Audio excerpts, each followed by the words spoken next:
ဟုတ်ကဲ့ကျွန်တော်ဒီနေ့ပြပေးမှာတော့ 1P framework ရဲ့ champ ဖြစ်ပါတယ်ဘူးလေးကတော့နည်းနည်းပြဲနေတဲ့အတွက်ကြောင့်တော့ဒီခံပြကြပါဗျာ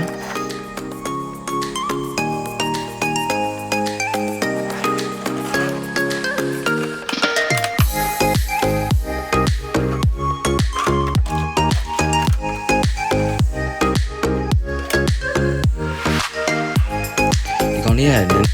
figure တွေအကုန်လုံးအဲ့ဒီတက်တဲ့ခံချင်နေတဲ့ view side တွေပေါ့ကျိုးရတာပြူရတာလို့ဖြစ်လို့ရှိရင်ကောင်းပြီ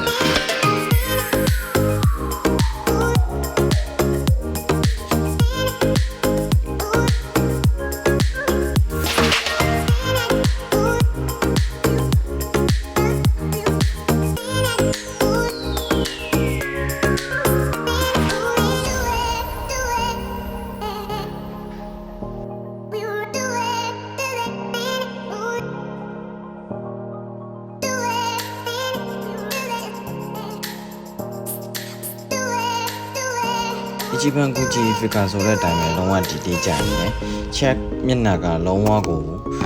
ဘယ်လိုပြောပတ်သက်ဆန်ဗျာသူရဲ့ design အောက်ကအကြည့်လေးနဲ့ဆိုရင်